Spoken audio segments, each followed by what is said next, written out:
Қайырлы күн баршаңызға. Бүгін өте дәмді болып шығатын, бетінде шоколадный глазурмен қапталған творожный десерт дайындаймыз. Ол үшін бізге творымыздың үстіне аздап тұзды салып, қантымызды саламыз, ванильный сахарды,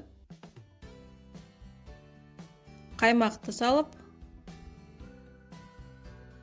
және бір лимонның цедрасын үкіштен өткізіп аламыз. Манный крупаны саламыз. Жақсылап блендермен еземіз. Дәл мынандай масса болған кезде үстіне 3 дана жұмыртқамызды салып, жақсылап тағы да блендерлейміз. Блендерлеп болғаннан кейін бұл массамызды 20 минутқа қойып қоямыз. Сол кезде манкамыз ісінетін болады. Енді глазурын дайындаймыз. 3 қасық қантты салып ыдысымызға, үстіне 3 қасық какаоны салып, илештен өткізіп аламыз. Міндетті түрде илештен өткізу керек, өйткені какаоның түйіршіктері қалып кетуі мүмкін.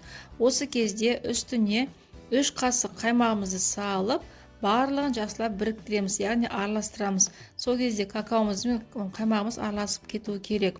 Дәл осындай масса болған кезде қызып тұрған газдың үстіне массамызды ертіп аламыз. Ертіп болғаннан кейін үстіне 1 қасық сары май салып, жақсылап тағы араластырамыз.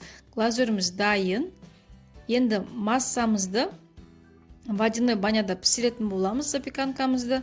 Мен дәл осылай жасадым. Кольцоның үстіне фольганы кигізіп, енді запеканкамызды құямыз. Үстіне мейізімізді салып, жақсылап тағы да араластырып жібереміз.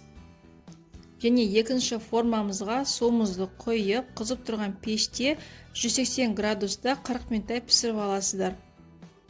Кейін суығаннан кейін шеттерін осылай жіңішкеп шақпен кесіп аласыздар. Асықпай кесіп, фольгамызды алып тастаймыз. Кольцомыздан шығарамыз.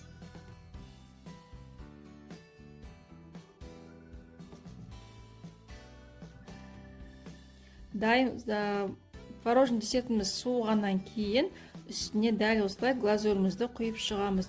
Бұл глазур өте керемет дәмді болып шығады. Бетінен бір қалыпта тұрады, яғни қоймалжың күйде. Осылай қасықпен енді үстіне жайып шығамыз. Мен мұнда бірден кестім. Сіздер бірден кеспей, холодильникке 2-3 сағатқа қойып қойсаңыздар, өте керемет болып шығады. Бетінде глазуры қатып қалады. Сіздерге де дайындап көруге кеңес беремін. Өте дәмді болып шығады. Егер сіздер мен арнама тіркелмеген болсаңыздар, арнама тіркеліп, және алда жаңа видеоны өткіземіз үшін қоңыраушаны басып қойды ұмытпаңыздар. Алда өте керемет оңай рецепттермен бөлісетін боламын. Ендеше астарыңыз дәмді болсын.